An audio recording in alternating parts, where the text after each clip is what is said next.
اعوذ باللہ من الشیطان الرجیم بسم اللہ الرحمن الرحیم السلام علیکم ورحمۃ اللہ وبرکاتہ۔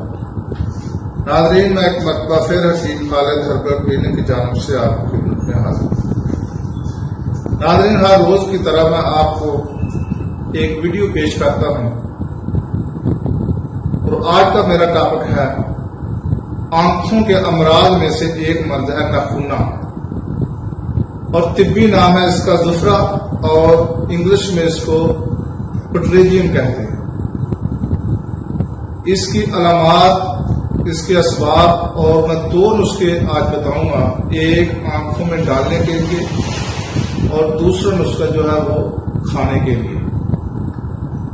تو ناظرین، جو لوگ یہ نسخہ نہ بنا سکیں اور ان کو ضرورت ہو، اور میں بائی ڈاک بھی ان لوگوں کی خدمت میں ارسال کر دیتا ہوں جو مجھے فون کے ذریعے بتاتے ہیں یقین صاحب یہ نسخہ ہمیں ارسال کرتے ہیں، تو وہ میں آپ کو ارسال کر دیتا ہوں۔ اپنی پوری علامات لکھ کر مجھے واٹس ایپ نمبر پہ بھیج دو، اور میرا واٹس ایپ نمبر جو ہے وہ ہے 0333 812 7331۔ یو فون کا نمبر میرا واٹس ایپ کا ہے، اور باقی 3 نمبر جو ہیں وہ عام چلتے ہیں۔ تو آئیے ناظرین، میں آپ کو ایک بتاتا ہوں کہ اس کی ماہیت کیا ہے، اس کے اسباب کیا ہے، اور اس کی علامات کیا ہے۔ یہ پردہ متہمہ کی مثلث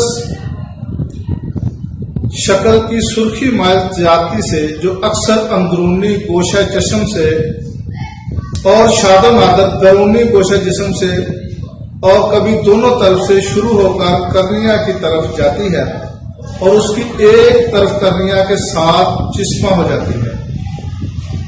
تو ناظرین، اس کے اسباب یہ ہے کہ گرد و غبار پڑنے سے ہمیشہ آنکھوں میں خراش رہنے کی وجہ سے یہ مرض ہو جاتا ہے۔ اس لیے ریتلے مقامات میں اس کی شکایات زیادہ ہوتی ہیں۔ گرم مقامات میں اشوب چشم یا کرنیا کے زخم کے بعد بھی اکثر نخونہ ہو جاتا ہے۔ کبھی لیسدار غلیظ مادوں کی کثرت سے جمع ہونے سے بھی یہ مرض ہو جاتی ہے۔ تو ناظرین، اس کی علامات جو ہے، آنکھ کی جھلی پر ایک مثلث یعنی کہ سے 3 گوشہ، 3 یعنی کہ اس کی نکرے ہوتی ہیں، یعنی کہ اس کو مثلث شکل کا گوشت کی طرح سرخ پردہ سا پیدا ہو جاتا ہے۔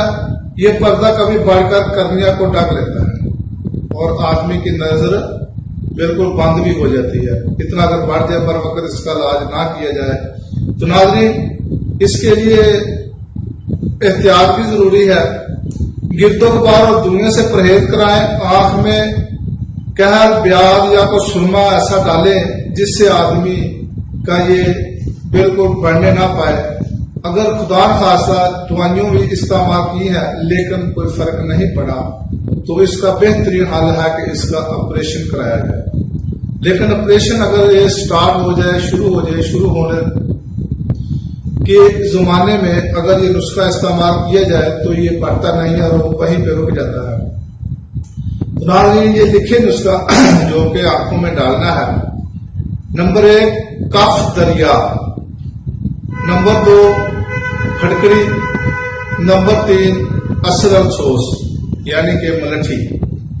یہ تینوں آپ نے یہاں وزن لینی ہے، 3 ماشا لے لے، اور اس کو اتنا بریک کرنا کہ جیسے سرما بن جائے، سرمے کے مثل اس کو بریک پیس لیں، اور صبح شام ایک سلائی، اگر دونوں آنکھوں میں ہے تو ایک سلائی ہے ادھر، ایک سلائی ادھر ہے، ایک آنکھ میں ہے تو صرف اسی کی طرف لگائیں، اور انشاءاللہ تعالی یہ وہاں پہ ہی رک جائے گا، بلکہ ختم ہی ہو جائے گا، آگے نہیں بڑھے گا۔ اور اس مریض کو کھانے کے لیے صبح کے ٹائم اطریف الاستقدوس یہ آپ نے 7 ماشا دینا ہے، اور شام کو اطریف الزمانی یہ بھی 7 ماشا دینی ہے، اور ارک بادیان کے ساتھ۔ ناظرین، یہ میں آپ کو بتا دوں کہ ارکیات جتنے بھی آج کل بازاروں میں یہ اسینس کے مل رہے ہیں. بہت کم کوئی اچھی کمپنی ہو جو کہ خود بناتی ہے، لیکن کوشش کریں کہ ارکیات خود گھر پر بنائیں تاکہ اس کا آپ کو فائدہ بھی ہو. اسینس کا ارک جو ہے اس کا کوئی فائدہ نہیں ہوتا، وہ صرف پیسہ ضائع کرنے والی بات ہے اور مریض کو اس کا فائدہ نہیں ہوتا. اس لیے کوشش کریں یا تو کوئی پتہ ہو کہ یہ کمپنی اچھی بنا رہی ہے اس کمپنی کا خریدیں، یا نہیں تو پھر گھر پر بنا دیں. اس کا بنانا کوئی مشکل نہیں ہے.